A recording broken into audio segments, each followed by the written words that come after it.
Good evening and welcome to KQED Newsroom. I'm Thuy Vu. On tonight's show, discipline in schools, Sequoias under stress, and San Francisco's next housing battle.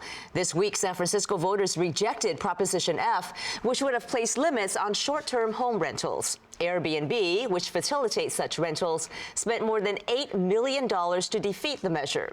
Was a vote against Prop F a vote in favor of Airbnb? To help answer that question, here's KQED's political reporter, Marisa Lagos. Hi, Marisa. Hi, Thuy. Well, what was it? Was it a protest vote? You know, I think this was really a case of money mattering in an election. As you mentioned, Airbnb spent north of $8 million. I think all told, we're going to see it's closer to 9 or 10 million.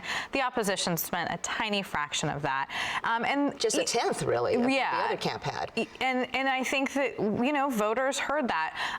The measure wasn't as well crafted as perhaps it could have been. It was very easy to attack. And, you know, this was something that a lot of the cities, the mayor, a lot of the city's sort of political establishment came out against. But we saw other issues that I think we want to talk about where housing did sort of play front and center. And we'll get to that in just a second. Let's talk about the mayor's race as well. That was the other big race in San Francisco. Mayor Ed Lee easily won re-election. He picks up nearly 60% of the vote. But more than 40% of the voters said no to him and picked someone else. The city has ranked choice voting. To what extent was that percentage a protest vote against Ed Lee? I would say it absolutely is. I mean, not only that, but we had about 10,000 people just sit out the mayor's race. You know, this was the top of the ticket race. This is an incumbent who's very well known in San Francisco. I was looking back, Mayor Gavin Newsom in 2007, a year that he had had a huge scandal, an affair with the wife of one of his employees who also worked for him, got 74% of the vote. So I don't think that this was as much of a mandate as the mayor could have hoped for in this race. And I absolutely think it's going to pose some challenges for him going into this next term. And what was interesting when you break down by neighborhoods was that in a third of the neighborhoods, Ed Lee actually received less than 50% of the first place votes and only a third of the first place votes in the Mission District, where there's been a lot of tenants displaced. Can we expect to see a change in focus or leadership style from Mayor Lee? Well, I think that the mayor's already made clear going into this election that if he were to be elected, which we all expected, that homelessness, affordability, housing were going to be at the top of his agenda. You know, he came into office at a time where the economy was really down in the dumps, and he did focus on building up particularly the tech sector. Now there's this backlash against it. But whether or not that leads to a change in style, you know, we've talked about this before on this show. Steve Cava, the mayor's chief of staff, has been in City Hall for 20 years. He is really seen by a lot of people as the person who calls a lot of shots. And so I don't know, without a big staff shakeup, if we'll see a stylistic change. Let's talk about the District 3 supervisors race. Voters chose former Board of Supervisors President Aaron Peskin over the candidate that Mayor Lee endorsed, Julie Christensen, the person he had picked and appointed to that seat. Was this a referendum on Lee? Maybe in a way. I mean, I think part of this you have to give credit to Peskin for running a very smart campaign. He knows that district. He represented it before. But absolutely the lack of support for Christensen and Chinatown, I think, is troubling for the mayor. Again, I think it speaks to these affordability questions, which is really what Peskin built his campaign on. And I think it does speak to some weakening of the mayor's power with his core constituency. It's also going to really change things at City Hall, having Peskin back in the board chambers. Well, do you expect a lot of coalition building, or do you expect a lot more tension and butting heads ahead? You know, I think the biggest challenge for the mayor with Peskin coming in is that he's a good politician, regardless of whether this is definitely going to shift the balance of the board a little bit more in the progressives' favor. But I think the biggest issue is really style. Aaron Peskin knows how to build coalitions. He's going to be looking towards next year when a big portion of the board is termed out, I think, to build a bench of good progressive candidates. But I think he's also going to be looking to really push the mayor in a more left-leaning direction around some of these issues the mayor's already pledged to deal with, like affordable housing. And speaking of that, the Prop F was one of 5 housing measures on the ballot. Voters approved a $310 million affordable housing bond. They also said no to a moratorium on market rate housing development in the Mission. What do these results say about where voters stand on the housing challenges? I think they show just how difficult of an issue it is. I mean, this was was a very narrow housing bond, in part because the mayor and other city leaders have a policy and politically didn't want to increase property taxes. It's not going to solve the housing crisis. I think the voters did see the moratorium as sort of more symbolic, which I think in some ways what it was, but it really speaks to how hard it is in a city surrounded by water on three sides where prices are astronomical and we haven't kept up with building over the last 30 years. All right, we will have to leave it there. Much to talk about and much to watch in the year ahead. Marisa Lagos, thank you. Thank you. This video of a South Carolina school resource officer slamming a student to the floor has reignited a national debate about policing in schools. Since the video went viral, the officer involved, a sheriff's deputy, was fired, and the Justice Department is now conducting a civil rights investigation. According to law enforcement officials in South Carolina, the student was arrested on a charge of disturbing the schools for refusing to leave the classroom when asked. Every year, thousands of students across the country are arrested or referred to courts for a wide range of disciplinary issues. The Center for Public Integrity found that Black, Latino, and disabled students are disproportionately represented in those referrals in most states, including California. According to its analysis, African Americans made up nearly 7% of the state's public school population, but represented 14% of students referred to law enforcement. Disabled students comprised 11% of enrollees, yet they represented 22% of students reported to police and courts. To help us understand more about these disparities and the relationship between police and kids on campus are Maaika Marshall, a graduate of El Cerrito High School and the Youth Justice Coordinator at RYSE Center in Richmond. Linnea Nelson, she is an education equity staff attorney with the ACLU of Northern California. And Chief Jeff Godown, the head of the Oakland Unified School District Police Department. Thank you all for joining us. I want to begin by asking each of you for a concise answer to this. Do schools need police officers? And Chief Godown, I'll start with you. I think they need police officers in a measured platform. I know that at Oakland, we receive numerous calls every day for calls for service from the schools, from the principals, the administrative staff. Oakland PD is understaffed and overworked. They're not going to be able to handle these radio calls that we handle. Somebody has to respond to these schools and handle these calls. We don't walk up and down the hallways of the school. We're responding to the calls from service from the schools itself. Linnea Nelson, how do you feel about that? Too often, childish misbehavior is treated as a crime.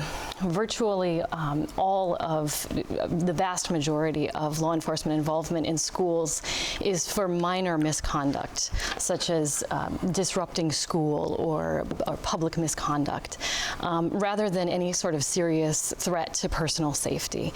We believe that the much better approach to school safety is more counselors and more mental health professionals in the schools. And Maaika Marshall, do you feel police officers are needed on campus? I don't think there's a necessity for young people to be policed while they're trying to receive an education. I think it's very important to recognize the impact that having another system on the campus of somewhere that's supposed to be a safety, a system of safety and a system of education. But speaking of safety, though, let me follow up on that with you, Maaika. Serious crimes, as we know, do occur on campus. Assaults, shootings. School districts are responsible for keeping students safe. And how can they do that without having police officers or security guards on campus?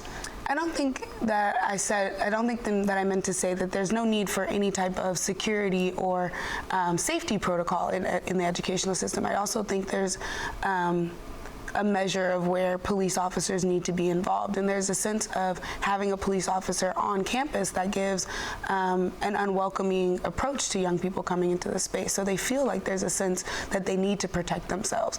Because if the school is a safe space, then there's no need for police officers. So if there's a police officer on campus, that's giving the connotation to a young person that this may not be a safe space. So recognizing that the presence of police officers simply can give young people the impression that their school isn't safe. So the presence is one thing, but perhaps there's also another issue here that has to do with training. And Chief Godown, I wanted to ask you about that. The student in that video from South Carolina allegedly refused to leave the classroom. How would you have instructed your officers to handle a situation like that? for me, most police chiefs are going to take the party line that we don't know what the child did before it happened. We don't know the circumstances behind the video. But my statement to you is there's nothing good about that video whatsoever. It's just wrong, wrong, wrong. What I would have done, at the least, we could have had all the kids in the class go outside in the hallway with the teacher, and then we could have sat down and talked to the student and tried to figure out what the problem is. Obviously, the student's having issues. That's why she's refusing to leave, and then we could work it out. I think perhaps de-escalate the situation. De-escalate it. Give it 5 or 10 more minutes to talk it out. There is no hurry. This is not a life and death situation in that environment. There was no hurry. And I do agree with both ladies to a certain extent. I agree the police should not be walking up and down the schools. And I worked with, the ACLU as well as the Black Organization Project came into Oakland Unified School District. They worked with the school board to have put in some standards and some policies which says that the school administrative staff is responsible to discipline the kids. It's not the police department's job, and I'm a 100% advocate of that. I do agree with that. There's other ways they could have handled that student in the chair, and we should not be going to the schools and handling administrative issues with these kids that are disciplinary issues. That is not our job. So I do, believe it or not, agree with both ladies here. Well, in fact, I just want to say that I'm very glad to hear Chief Godown say that, certainly because the data that we analyzed from Oakland Unified from 2010 to 2012 showed that 72% of the requests for law enforcement in Oakland Unified Schools of Oakland school police were for minor misconduct that didn't even rise to a criminal offense. I would agree. I've seen some of the stats before I got there. They were a lot higher. And we do run into cases where we get called by the school for an issue with a child that's 6 or 7 years old, and they want us to respond to handle that problem, and I'll refuse to do that. We just won't respond to that. But can you speak to her point, though, about, it seems you're saying that a lot of the calls that you respond to are calls for things that don't rise to the occasion of needing an officer. Am I correct? That's correct. That really, there are instances where a counselor or mental health professional will be far more effective. And I wasn't there at the time, but I can agree with her that we do get calls in 2015 that we will push back and then have the administrative staff handle that problem, or we'll respond to an issue which has come to us being something that's greater than it is, and then when we get there, they find out it's an administrative disciplinary issue. When we respond to the schools, most of the time it's for severe crimes, possession of handguns, fights, assaults, things like that. But we have no business going on to school to handle a disciplinary issue. That I'm a firm believer of that. Let me ask you about a video that surfaced in the Oakland School District in January of 2014. 2 security officers at Fremont High School were caught on surveillance video putting a student in a chokehold. It happened before your time. You came on board later last year and discovered that video. What have you done to prevent another incident like that from happening? And what was your reaction to that video? The reaction I had to the video, I was completely shocked that it had sat for almost a year and no one had seen it, or the school had not been alerted to the problems of the video. It was kind of an out-of-body experience for me to see that and not understand how no one knew about it.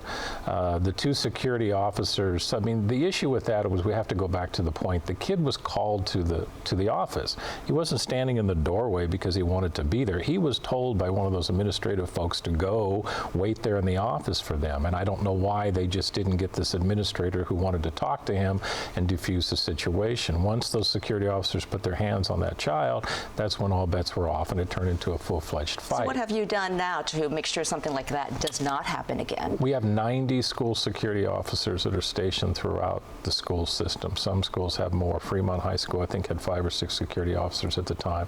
They've gone through some mandated Department of Justice training. They've gone through restorative justice training, but they also are being held accountable. I have 2 full-time supervisors that oversee that SSO office. They oversee the officers on a day-to-day basis. They're out on the sites, they're talking to the school administrators, and there's an accountability, I think, now much higher than it was back in 2014 when that occurred. Maaika, you talk to young people all the time.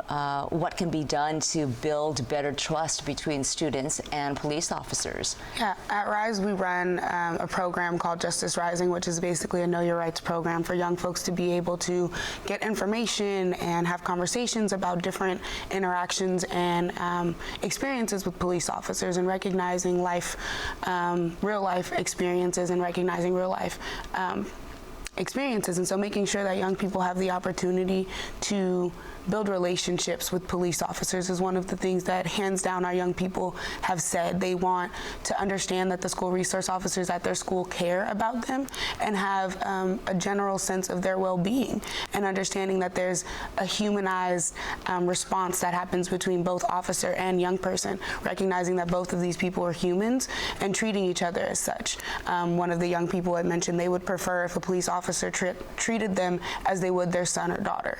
Treat me as you would your son or your daughter when you come in contact with me, and I'll treat you as I would a respected adult when I come in contact with you. So recognizing there's a need for young people and police officers that they spend 8 hours around to have a relationship, to build some type of trust and commonality, because if they recognize commonalities between each other, it's easier to respect each other. It's easier to show compassion for each other. And just to build on this point a little bit more, the school districts actually spend millions of dollars a year on school police departments. Oakland Unified in 2015, I understand that they spent $7.2 million on school police, and that includes 115 school officers and school security officers. They have 20 counselors in the entire district. So that's one counselor for every 1,850 students. And speaking of counselors, statistics show that there's one counselor for every 945 students in the state. California is the last in the nation when it comes to that, according to the state's Department of Education. How does the lack of counselors affect the way schools approach discipline? Well, you know, most often police are trained to approach conflict by arresting people and by shutting it down and really sort of escalating that situation. Counselors and mental health professionals are trained to approach conflict with a more supportive approach that really lets students know that they are welcome in this school and that there are adults that want to keep them in the school, so that they are able to get the equal educational opportunity they deserve. Chief Godown, I wanted to ask you, and also Linnea, about disparities. We cited some figures earlier that show that students of color are disproportionately referred to law enforcement.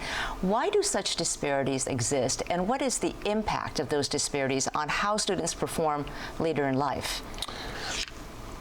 I'm a firm believer that you can't out-arrest yourself out of the problem, and once you introduce these kids into the criminal justice system, it's going to be very difficult to get back out. And once you go back into that system, it's very difficult. Oakland is students of color is the biggest population in the Oakland School District. We deal with African American students, Hispanic students, Asian students. We deal with all kinds of students in that environment. I don't have an answer as to what we're going to be able to do to fix the problem. What I ask is that most of the general public do not want the police department to paint students of color with a broad brush, and all I ask is that those same people don't paint every police department with that same broad brush. There are a lot of good cops, but we have a lot of problem officers out there that are committing misconduct, as we saw earlier in the segment, which there's no excuse for it. Linnea, why do the disparities exist, and what impact does that have long term? Well, I certainly agree with Chief Godown that discriminatory arrests and discipline continue to be a problem in school districts across California, including in Oakland. The Center for Civil Rights at UCLA has shown that these disparities are very real. Students with disabilities are 2 times more likely to be suspended from school than their non-disabled peers. Why do they exist? You know, there's been a really interesting study recently. There's been numerous studies, but I'm just going to highlight one recent one from Dr. Jason Okonafua with his colleagues in Stanford. Did a study of these disparities with teachers, and what they found was that when teachers they're told a scenario of a student who is misbehaving. When the student has a stereotypically white name, that is Jake, then the teachers were significantly less likely to recommend suspension than if the student had a stereotypically black name, like Darnell. And we're out of time, but studies have also shown that the effect of that later on is that it raises the odds of them dropping out and just being lost through the cracks. But we're going to have to leave it there. Linnea Nelson, Chief Godown, and Maaika Marshall, thank you all. Thank you. Thank you very much, Thuy. Now in its fourth year, California's historic drought has killed millions of trees in the Sierra Nevada mountains. The state's iconic giant sequoias, which can live thousands of years, are starting to show signs of stress. Biologists from UC Berkeley recently climbed 50 of these huge trees in Sequoia National Park to see how they're doing. KQED Science's Gabriela Quiroz shows us what they found. It's 3:30 in the morning in a parking lot in California's Sequoia National Park. Two University of California, Berkeley researchers walk a half hour into the forest. Hi, tree. They'll each climb 3 giant sequoias by sunrise. Anthony Ambrose is climbing this giant sequoia to find out how it's faring after 4 years of drought. We are at about 240 feet at the top of a giant sequoia tree. These leaves will tell him how stressed out the tree is by the lack of water. You need to measure them kind of at the most relaxed time of the day, before the sun rises, before they start to lose water to the atmosphere. So we kind of get their baseline, kind of most relaxed state, and then their most active state in the middle of the day. At noon, Ambrose's colleague Wendy Baxter makes her way up another giant sequoia. Giant sequoias are just such special trees. They've been able to persist and live in this exact place, maybe for thousands of years. Some of them live to be 3,000 years old. Over the course of their long lives, they can grow as tall as a 30-story building. There's a beautiful view up here. Even at these great heights, they're able to get water to leaves at their treetops. There is higher concentrations of water in the soil than in the air, so that gradient is actually pulling the water up through the tree. Inside each of the tree's cells, water gets pulled up to the top of the tree as if it were being sucked up through a straw. Researchers can determine how much tension the water is under as it travels upward and into each leaf. When we clip it, the water retracts back into the stem, kind of like a rubber band. Then researcher Ken Schwab places the leaves in a pressure chamber. And when we put our stem into the pressure chamber, the amount of pressure that it takes to force the water back out is an indication of how much tension it was under. I'm beginning to see darkening in water. The higher the pressure required to push the water out, the more stressed the tree is. The trees are definitely as stressed as we've ever measured giant sequoia. We've been measuring giant sequoia water status periodically over the last few decades under non-drought conditions, and most of the trees seem to be kind of at that level or exceeding it. They require an enormous amount of water, way more than any other tree that's ever been documented. So Nate. But biologist Nathan Stevenson says that little water has been available to the trees. That's because giant sequoias get most of their water from snow. So the last 2 winters here have been by far the warmest on record, and what that's meant is there's been almost no snow on the ground. All this yellow here wasn't there when we rigged it just a few weeks ago. In the summer of 2014, Stevenson noticed something new. I looked up and I saw a big, mature giant sequoia, and its foliage was turning brown. At least half of its foliage had gone brown. No one has ever reported that before. Only a handful of the park's sequoias have perished during the drought. But according to the U.S. Forest Service, more than 6 million trees of other species in the Sierra Nevada mountain range have died.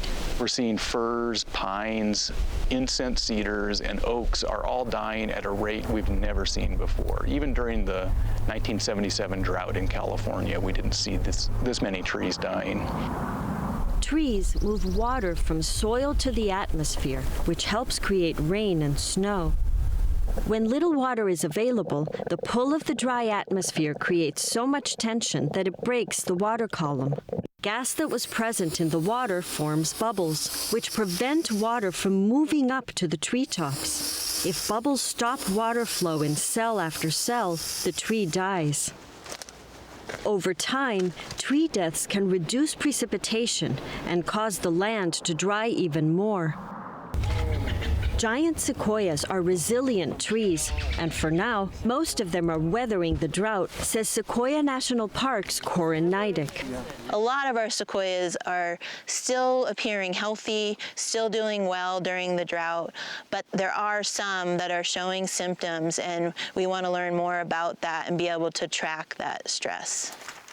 Researchers can only climb a fraction of the area's estimated 160,000 giant sequoias. So the park has also enlisted scientists who can survey many giant sequoias at the same time. The Carnegie Airborne Observatory measures the trees' water content. The blue trees are getting the most water. The yellow, orange, and red trees are getting the least. The park has a plan to help the most vulnerable giant sequoias. One strategy, which might seem counterintuitive, is to burn part of the forest. Because giant sequoias are resistant to fire, they stand to gain.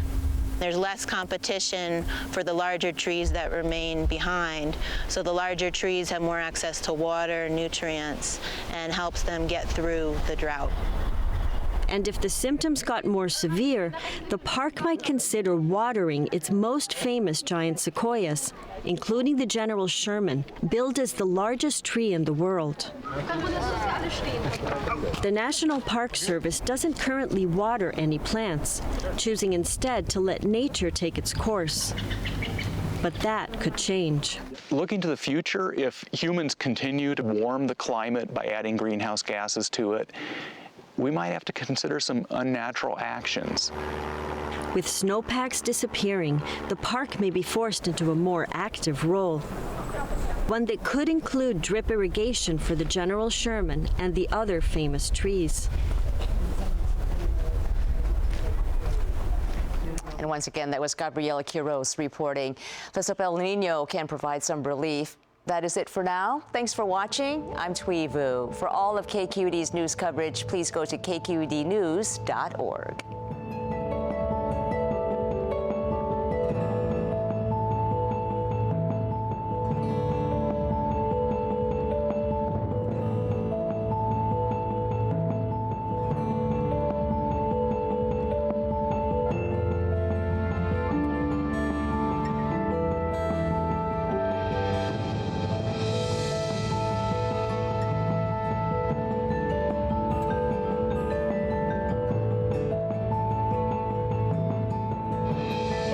Support for science programming is provided by these generous contributors.